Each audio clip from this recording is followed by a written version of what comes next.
vamos a ver el sacerdote que sigue. Dice, varón que tenga quebradura de pie o rotura de mano. Y vamos a ver esos dos tipos de sacerdote. Dice que ningún varón en el cual haya defecto podrá acercarse. Y yo puedo ver que el Señor es muy exigente en lo que nos demanda a nosotros. Como servidores es muy exigente y tiene mucho que ver esto, porque si no, podríamos tener un Dios imperfecto, ¿sí? Y un Dios imperfecto, pues nosotros no lo podríamos adorar, porque entonces lo veríamos que sería como nosotros, ¿sí?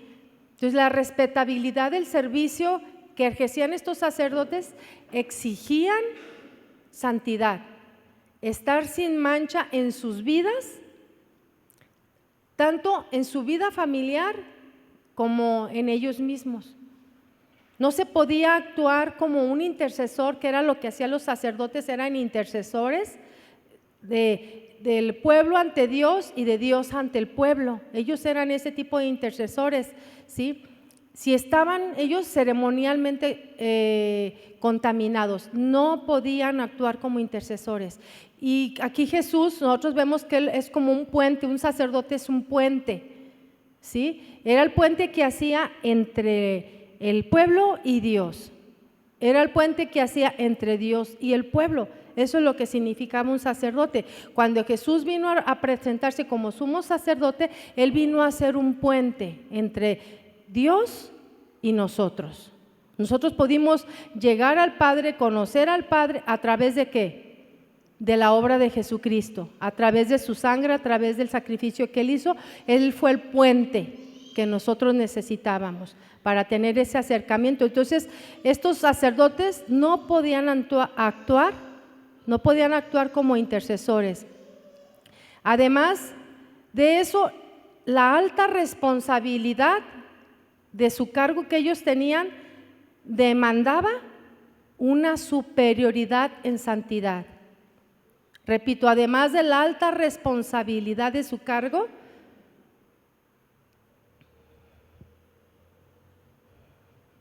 demandaba una superioridad en santidad.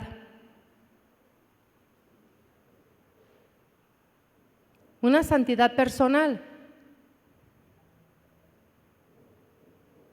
Por eso eran tan estrictas estas reglas que el Señor había establecido a Moisés para Aarón y su genealogía, para apoyar la dignidad de su ministerio.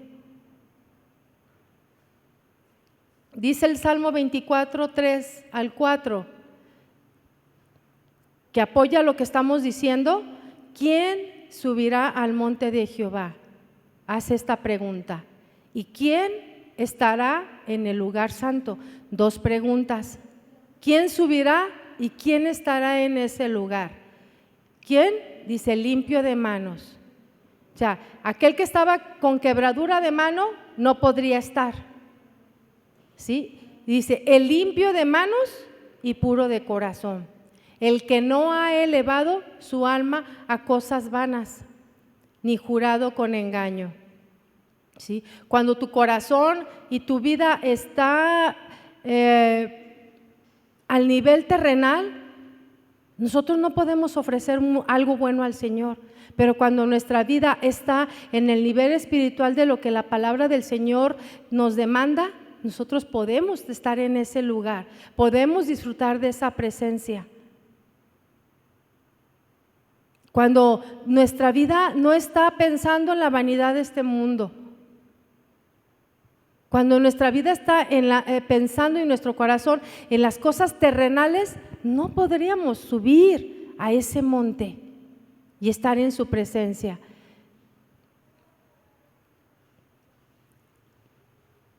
Si Dios no fuera tan estricto en exigir una vida apartada y consagrada, tendríamos un cristianismo muy mediocre o muy corrupto. ¿Sí? Y esto nos enseña algo muy tremendo. Si ellos representaban a Dios, Estos sacerdotes representaban a Dios. ¿Qué clase de Dios crees que nos representaban? ¿O qué clase de Dios ellos presentaban?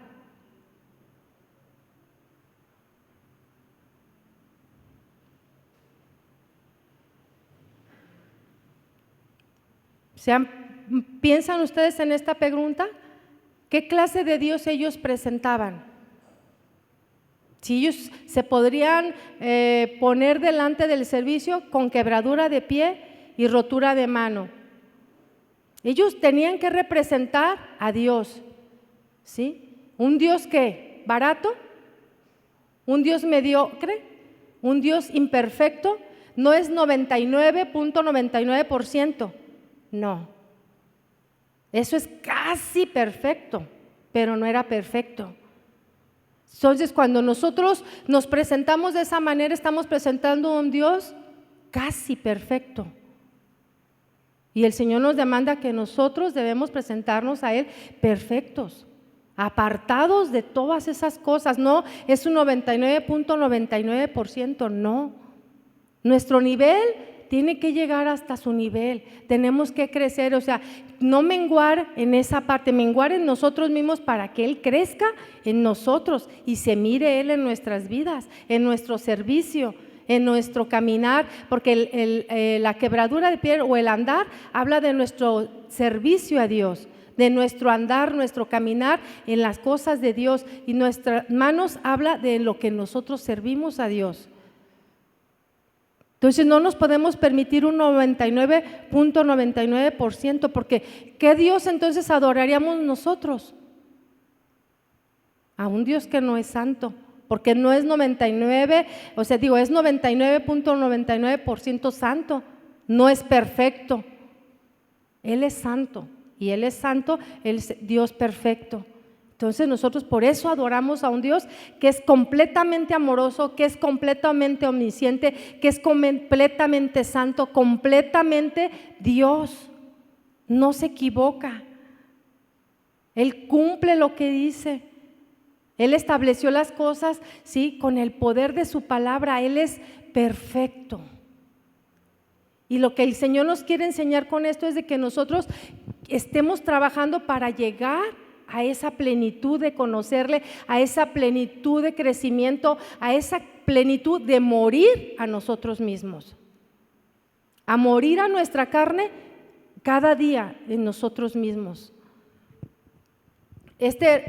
Podemos ver que este requerimiento en el Nuevo Testamento para los que quieren servir y los que estamos sirviendo es igual, de la misma manera que lo presenta el Antiguo Testamento. Dice 1 Timoteo 3, del 2 al 7. Y si nosotros nos pusiéramos allí en cada una de esas palabras, yo les aseguro que como la lista de ayer, tendríamos muchos taches, ¿sí? Siendo sinceros, entonces necesitamos mejorar y avanzar, pero siendo conscientes de lo que realmente nos hace falta, ¿sí? Porque muchas veces lo oímos, pero no lo ponemos en práctica y no nos decidimos decir, yo tengo que cambiar esta parte de mi vida. De aquí en adelante yo no vuelvo a hacer esto.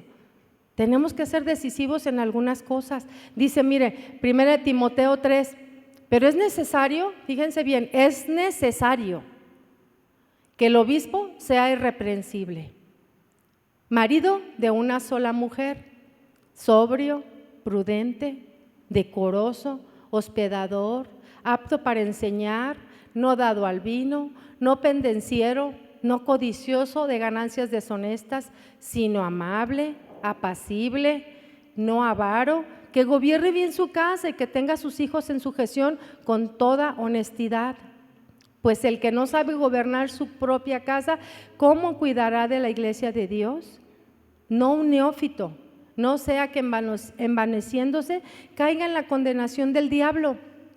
También es necesario, así como al principio leímos, que tenga buen testimonio de los de afuera, para que no caiga en descrédito y en el lazo del diablo. ¿Se fijan todo el requerimiento que el Señor señala para los que queremos servir? Es una responsabilidad grande, Estos son los requisitos fundamentales para un guía espiritual. ¿Y sabe que todos los que estamos sirviendo nos convertimos en un guía espiritual? ¿Sí lo sabe?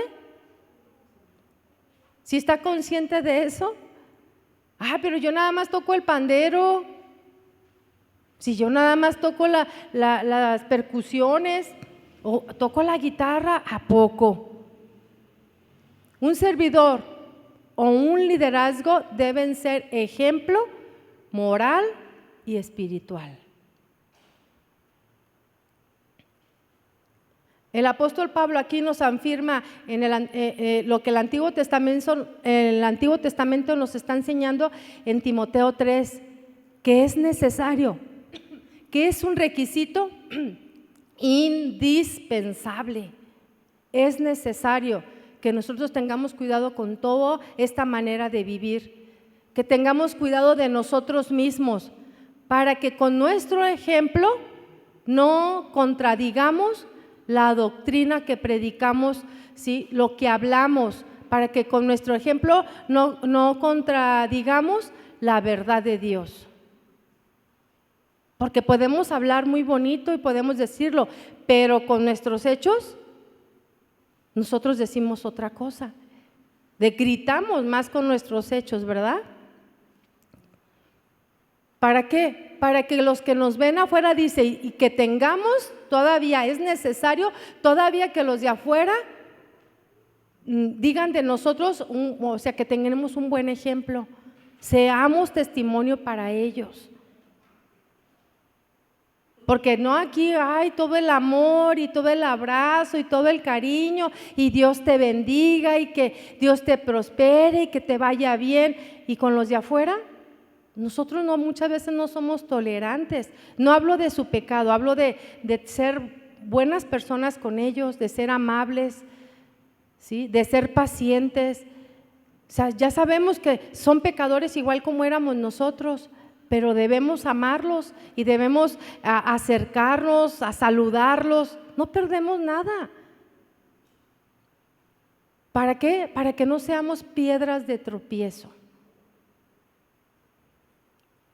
Piedras de tropiezo para los cojos espirituales, para los quebrados del pie, para los ciegos, para los sobrados. Ya sabemos que el mundo así vive, pero nosotros debemos ser testimonio para ellos, porque si estamos hablando de que Jesús cambió nuestra vida, ellos deben de ver que Jesús está actuando en nuestra vida, ¿verdad? Que no digamos con nuestro andar, con nuestro servicio, algo diferente a lo que dice nuestra lengua. Eso es lo que nos está enseñando aquí este libro de Levítico, con el quebrado de pie y el roto de mano. Puede que haya algo en nuestra vida, algo de orgullo, poco amable, que podamos ser autoritarios, que tengamos falta de fe, queja, codicia. Podemos perder el fruto de lo que estamos haciendo con unas cosas de estas. Mire, tan fácil, a veces está usted en el tianguis comprando su mandado y escucha a las personas hablando ahí, ay no, qué caro está esto, y usted se une, ¿verdad? Usted debe de hablar, ¿a usted le ha faltado algo para comprar eso? Pues no hable como ellos, el Señor le ha suplido a usted. Usted diga, Dios es bueno, a mí Dios, a pesar de que está caro, Dios me ha dado y me ha ayudado para que el poco presupuesto que tenga o el mismo que tenía me pueda alcanzar. Dios es grande y su fe pueda ser proclamada delante de los ignorantes, delante de los incrédulos.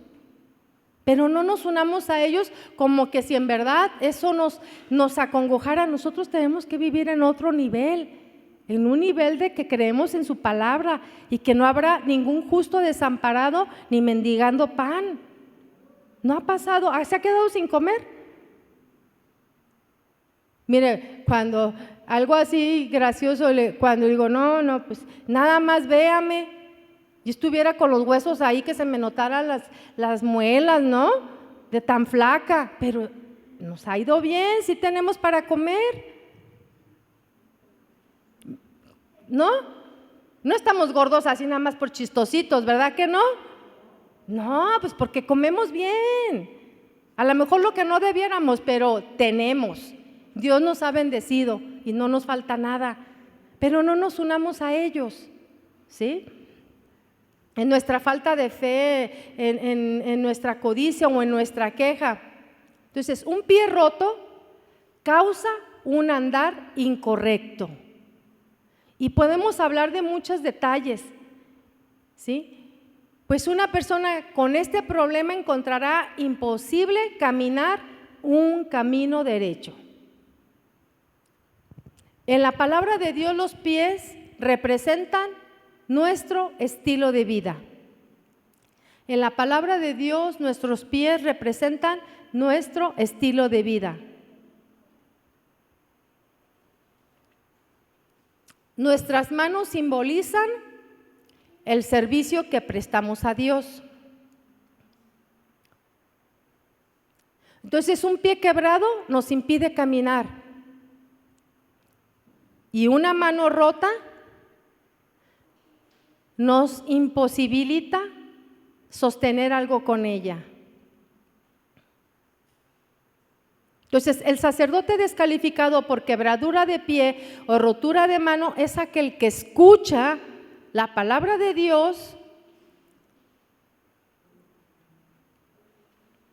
la palabra de vida, sabe que es la verdad, sabe lo que le conviene,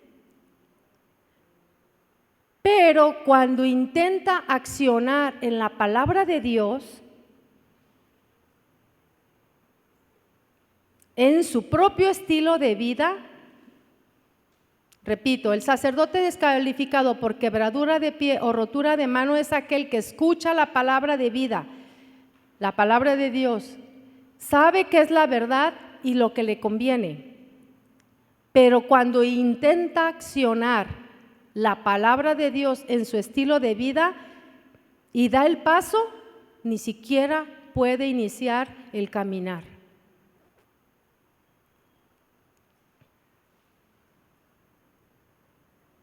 Porque su carne le duele mucho, su carne le gana.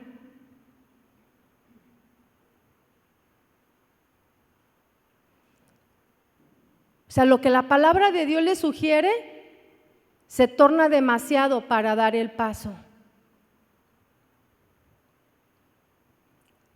Dice la Escritura, si tu hermano te pega, si te pone la mejilla y te pega una vez, ¿qué dice? Pon la otra.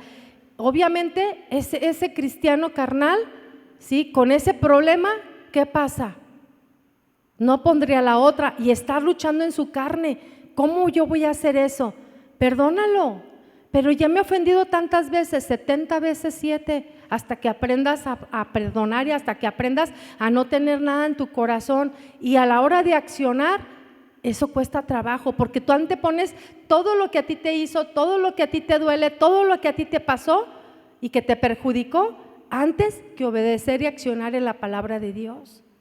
Esas son las cosas que a veces nos cuesta trabajo, ¿verdad? ¿Por qué? No es justo, ¿verdad? No, pero es que me debe y yo le presté, pero no es justo que lo perdone.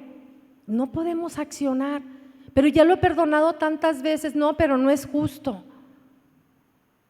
Pero si tú obedeces, Dios que es justo, dará su pago al que es injusto. Y eso nos cuesta trabajo en nuestra carne, en nuestra mente. Luchamos para dejar accionar la palabra de Dios y nosotros poder caminar obedientemente a que Dios haga lo que tiene que hacer. Cuando tú haces lo que Dios te dijo a ti. Dice la Escritura que la ira de Dios, ¿cómo dice? La ira de Dios no obra la justicia de Dios. O sea, cuando nosotros queremos hacer nuestra propia justicia, Dios ya no va a hacer nada. Pero cuando tú dejas que el Señor arregle ese asunto, el Señor se encarga. Tu coraje, tu enojo, no va a arreglar eso. Tú ya la vas a regar más.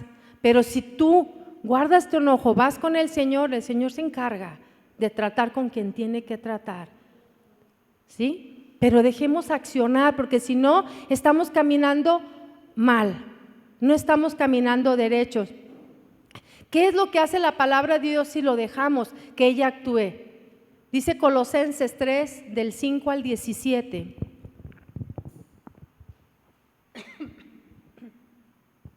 Dice Colosenses, haced morir. ¿Qué tiene que pasar? Que muramos a la carnalidad, que muramos a nosotros mismos, porque siempre estamos viviendo en nuestro yo. Yo recuerdo un hermano que amo mucho, es un pastor, que respetamos mucho mi esposo y yo. Y yo recuerdo una de sus palabras y quedaron tan grabadas en mi mente que yo dije, eso va a ser como un eslogan para mi vida, quiero que no se me olvide. Y él hacía esto, que un día estaba en la cola haciendo un pago en el banco, y dice que llega otra persona y muy a gusto, llega y se pone ahí adelante como, nadie me vio, ¿verdad? Y llega y se pone y él en su interior dijo, yo estoy muerto, he muerto a mí mismo.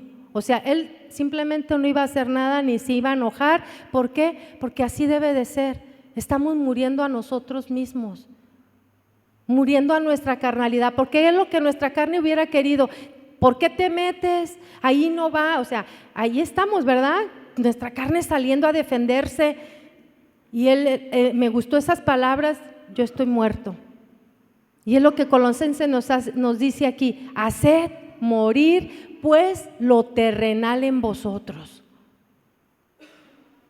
Hacer morir pues lo terrenal en vosotros.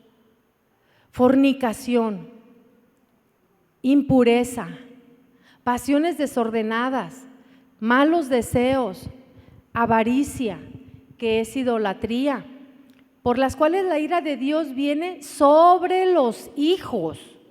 O sea, sobre los hijos. Por eso nos está diciendo a nosotros, hagan morir todas estas carnalidades en ustedes. Quebradura de pie, sí, o rotura de mano. Hagan morir todo lo que es carnal. Porque la ira de Dios viene sobre los hijos de desobediencia. Son hijos, sí, pero desobedientes. Y Él dice, hagan morir, en las cuales vosotros también anduvisteis en otro tiempo. O sea, el Señor está hablando de un presente y de un pasado que hubo en nuestras vidas. Pero ya no vivan en eso, que muera. Si eso quiere resurgir, es que cuando llega mi esposo y hace este tipo de cosas, me enfurezco y empiezo, y entonces tú empiezas a actuar como una persona desobediente y carnal, porque no estás actuando conforme a las que Dios está diciendo, no estás muriendo, porque dice que nosotros estamos ¿qué? Crucificados con Cristo.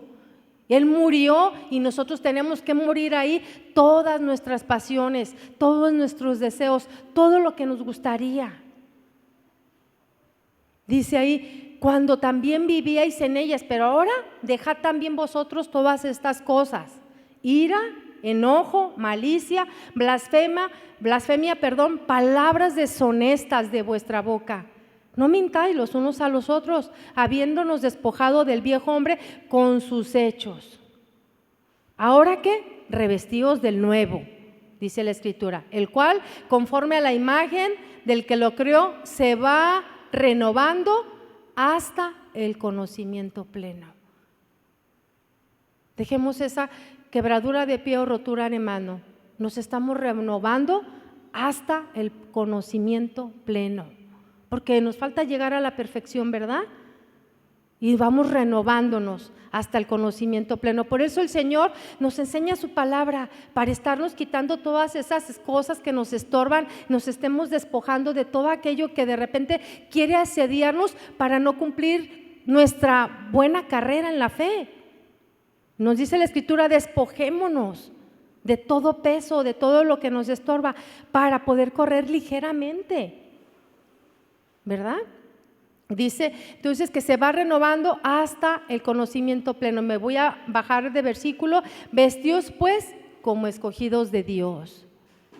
Cuando nosotros en la mañana estábamos orando, y esta es una forma de vestirnos de la presencia de Dios, es una forma de vestirnos de lo que Dios quiere hablarnos a nuestra vida. Es ahí en la presencia de Dios cuando le buscamos, cuando Dios viene a traer una revelación, a traer renovación a nuestra mente, a nuestro espíritu. No solamente oramos que pasen las cosas, sino que viene esa plenitud de parte de Dios para enseñarnos, para guiarnos, para darnos visión, para decir: ¿sabes qué? Necesito cambiar esta parte de mi vida. Cuando ellos están orando y cuando unos otros están orando, de repente dicen palabras que vienen a ser como un rema en mi vida y sí, Señor, yo me incluyo ahí. Yo soy esa persona, yo tengo esa familia, yo me incluyo ahí. Quita todo eso, despójanos de todo esto. Haznos, ¿verdad? Lo que están diciendo mis hermanos en la oración. Yo quiero ser parte de eso. Entonces, para que nosotros podamos accionar en la palabra de Dios, nos enseña aquí Colosenses. La palabra de Cristo, me bajo hasta el último versículo que estamos leyendo, ahí en el versículo 17, la palabra de Cristo more en abundancia en vosotros.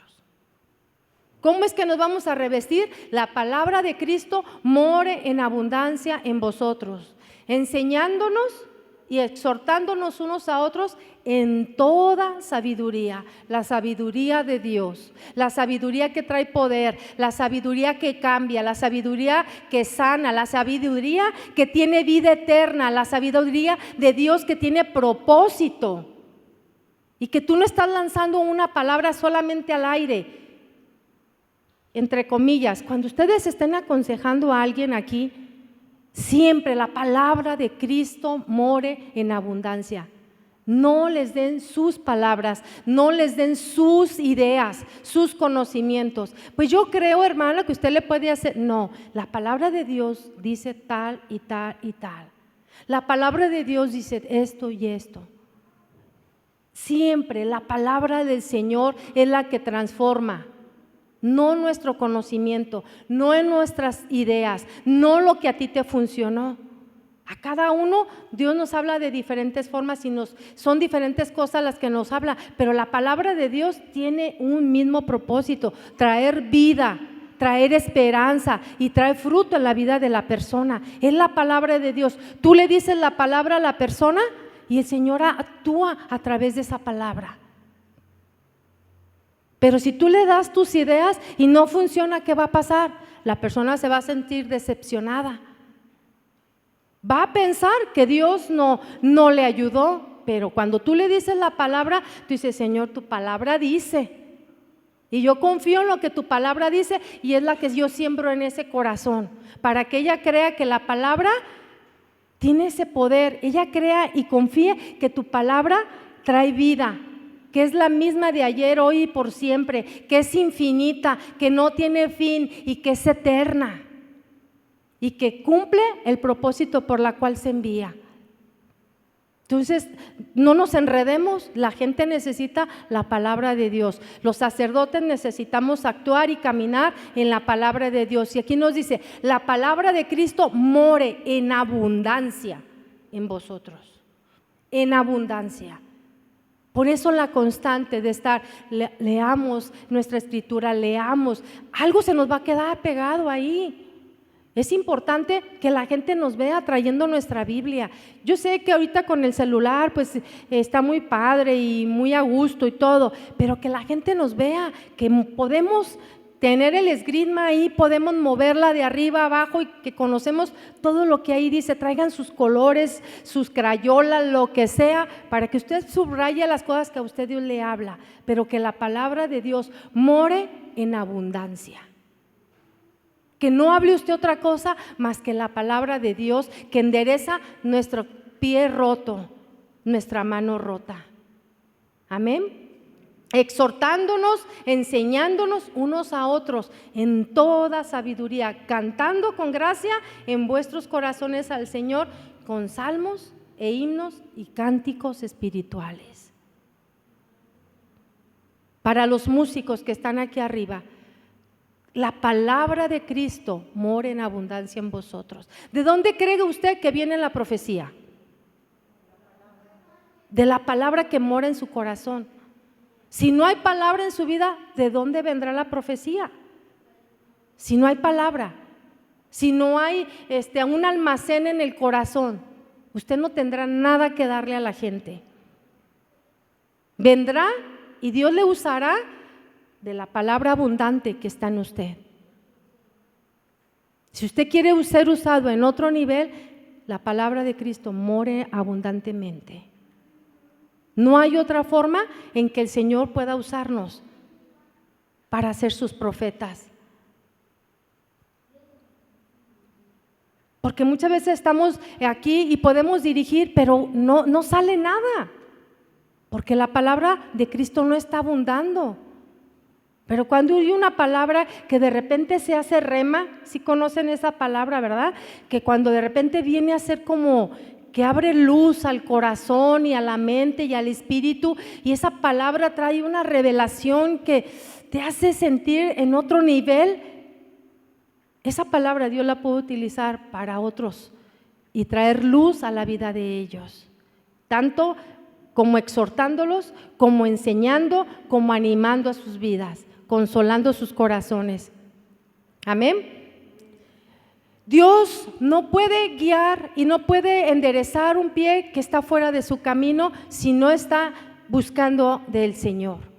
Cuando tú estás buscando y estás queriendo que la palabra more abundantemente, pero no solamente en conocimiento, sino en obediencia en ella, el Señor nos bendice. Pero cuando no es así, el Señor no va a aprobar nada que no esté conforme a la obediencia en ella. Dice Primera de Samuel 2:9. Primera de Samuel 2:9. Él guarda los pies de los santos, de sus santos, dice ahí. Él guarda los pies de sus santos, mas los impíos perecen en tinieblas, porque nadie será fuerte en su propia fuerza. Si nosotros queremos accionar en nuestra fuerza, el Señor no va a estar con nosotros. Porque nadie será fuerte por su propia fuerza. Esto lo podemos ver en cosas tan pequeñas, por ejemplo, una persona que quiere dejar de fumar, que quiere dejar de cambiar algo, ¿sí? Porque ella quiere dejar de fumar porque sabe que el cuerpo de suyo es el templo del Espíritu Santo y no quiere que se contamine. De pronto se da cuenta de que su querer es insuficiente, porque antes de lo que se imagina, se encuentra fumando de nuevo. Otro ejemplo, por ejemplo, una persona negativa que quiere cambiar su forma de pensar e intenta poner en práctica lo que Dios le enseña con relación a lo que dice la Escritura, pero como está quebrado del pie y tiene rotura en su mano, reaccionan de manera incorrecta, ¿sí? Se percata pronto de que su naturaleza, su carnalidad, ¿sí? Su naturaleza caída la trae de nuevo a su mente. Quiere accionar pero no puede, porque es más grande lo que él piensa que la palabra de Dios. Por eso nos enseña que la palabra de Cristo more en abundancia en vosotros. Y Filipenses 4:8 nos dice, con relación a esto que estamos viendo, por lo demás, hermanos, todo lo que es verdadero, todo lo que es honesto, todo lo justo, todo lo puro, todo lo amable, todo lo que es de buen nombre, si hay virtud alguna, en esto pensad. Y los que están rotos en su pie, con quebradura en su pie y mano rota, no pueden accionar. No pueden pensar, aunque quisieran pensar en todo lo bueno y justo, no pueden, ¿sí? Porque su carnalidad les gana. Igual ocurre con el servicio. Un hijo de Dios, aún sabiendo que ha puesto el poder de Dios en lo alto en su mano, decide hacer algo para Dios, pero ¿qué lo hace? Lo hace en su humanidad, lo hace humanamente. Hace lo que sabe él hacer, pero no lo hace guiado por Dios. Uno que es guiado por Dios, que tiene quebradura de pie, no puede ser guiado por Dios. Dice Romanos 8:14, porque todos los que son guiados por el Espíritu de Dios, estos son hijos de Dios. Entonces debemos de caminar y servir no en nuestra carne, no como humanamente yo puedo o quiero hacerlo, sino guiados por lo que el Señor nos está diciendo. Que podamos servir guiados por el Espíritu de Dios, no en nuestra carne, no en nuestras fuerzas, sino que verdaderamente seamos guiados por lo que Dios está diciendo. Cuando oraron aquí por los maestros, yo estaba allá atrás y yo sentía en mi espíritu esta oración de orar por cada uno de nosotros, que Dios traiga una renovación, una visión grande y fresca. Yo veo que la gente está llegando y yo quiero que ellos, cuando los niños vienen, muchas familias vienen a los pies del Señor. Y es a través de esos niños que vienen al conocimiento de Jesús mucha gente. Y yo veo que cada vez este lugarcito de esa esquina se está llenando y necesitamos maestros con una visión de lo alto. Son buenos maestros todos los que están aquí, pero necesitamos siempre una renovación de lo alto, cada día, estrategias de parte de Dios, para contrarrestar todo lo que el mundo nos está queriendo meter a nuestras casas, a nuestras familias. Ahora que las escuelas enseñan tantas cosas que nosotros no hubiéramos querido que lo hicieran, sin embargo, tienen el derecho ahora de hacerlo. Que los mejores maestros sean estos maestros influenciados por el Espíritu de Dios, guiados por el Espíritu de Dios, para que la semilla que siembren en esos corazones traiga fruto. Y un fruto poderoso. Uno con quebradura de pie o de mano, principalmente cuando acciona en algo que escapa de su capacidad racional, fácilmente pierde el control, pues su mano rota es incapaz de sostener la verdad espiritual. Se nos cae, se nos va. Estoy hablando espiritualmente, ¿sí? Lo cual lo conduce finalmente a depender de sus buenas intenciones y termina haciendo las cosas como él puede, no guiado por Dios, sino como él puede. No es solo tener conocimiento de la verdad, sino que esa palabra que abunda en abundancia en vosotros es lo que accionamos cada día en ella, que vivamos cada día en ella, obedecerla, actuando, siendo guiados por el Espíritu de Dios. Santiago 1, 22 al 25 nos enseña esto: pero sed hacedores de la palabra, no tan solamente oidores, engañándonos a nosotros mismos. Porque si alguno es oidor de la palabra, pero no hacedor de ella, este es semejante al hombre que se considera en un espejo su rostro natural, pero el que se considera así, porque se considera a sí mismo y se va y luego olvida cómo era. Mas el que mira atentamente en la perfecta ley, la ley de la libertad, y persevera en ella, fíjense ciertas palabras, ¿verdad? Que el que se mira atentamente en la perfecta ley y persevera en ella, no siendo oidor, sino hacedor. O sea, nosotros estemos perseverando. Pues no me aprendí este salmo, lo voy a volver a leer. Ahora lo voy a leer en otra versión, pero esta versión no quedó tan clara, la voy a leer en otra. ¿Hasta qué? Perseverando. ¿Para qué? Para que perfeccione su corazón.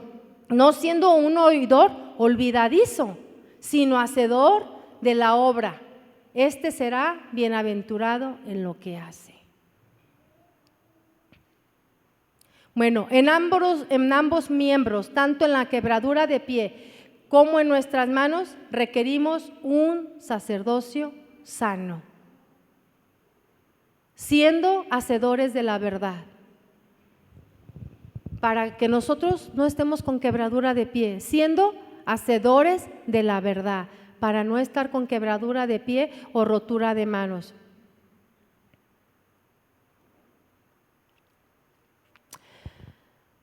Podemos ver nosotros las cosas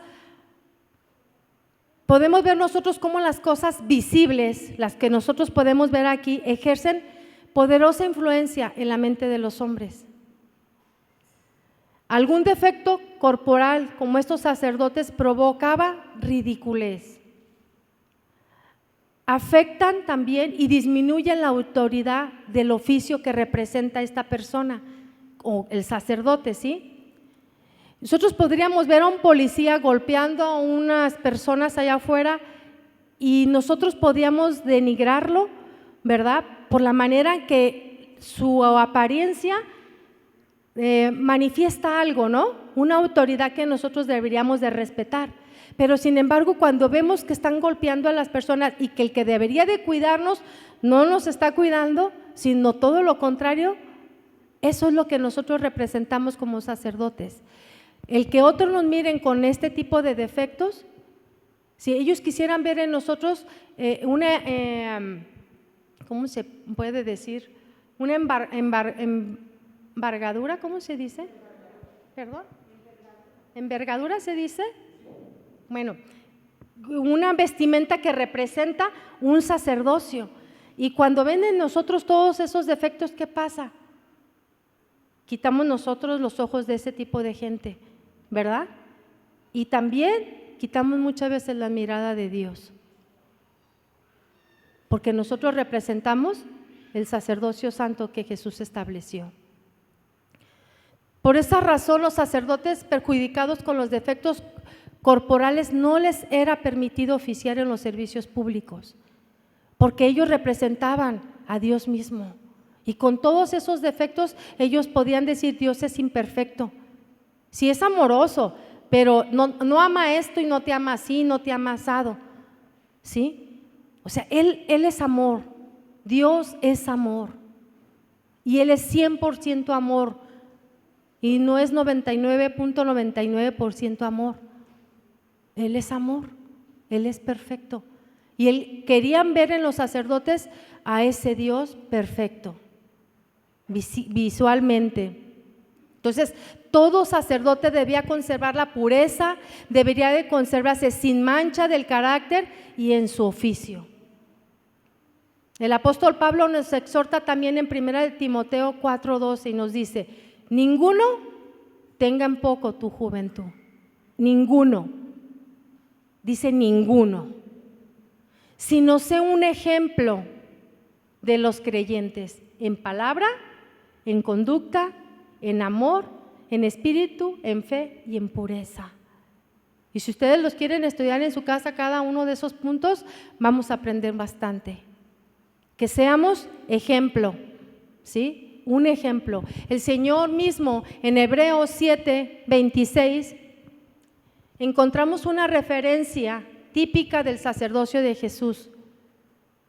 Hebreos 7:26 dice: porque tal sumo sacerdote nos convenía, santo, inocente, sin mancha, apartado de los pecadores y hecho más sublime que los cielos, que no tiene necesidad cada día como aquellos sacerdotes, ¿sí? Hablando de los sacerdotes que servían en el tabernáculo, de ofrecer primero sacrificios por sus propios pecados y luego por los del pueblo, porque esto lo hizo una vez y para siempre, ofreciéndose a sí mismo. Porque la ley constituye sumos sacerdotes a débiles hombres, pero la palabra del juramento posterior a la ley, al Hijo hecho perfecto para siempre. Ahí estaba el sacerdocio perfecto de Él, y Él vino a ponerse como ejemplo de una vida santa, inocente, sin mancha, apartada de los pecadores. Entonces, esto me encanta, el saber que Él es 100% perfecto, yo puedo adorarle porque Él es Dios. Yo tengo a alguien a quien mirar para seguir sus caminos, para seguir sus pasos, para seguir su ejemplo. Ese es nuestro ejemplo perfecto, para que no haya quebradura de pie o rotura de mano y nuestro servicio sea completo para Él. Sin manchas, sin pecado, que nosotros podemos tener la confianza plena de que Él es nuestro Dios. Por eso nosotros lo adoramos. Amén. Y a nosotros no nos pueden adorar porque no somos perfectos. Entonces, nosotros como sacerdotes tenemos que hacer lo que Dios nos está diciendo al pie de la palabra. No nos corresponde tratar, de procurar o intentar, sino de caminar y servir creyendo que todo Dios ya lo hizo para que nosotros podamos hacerlo. Amén. Le quiero pedir que cierre sus ojos, por favor. Nosotros debemos caminar enteramente la palabra de Dios.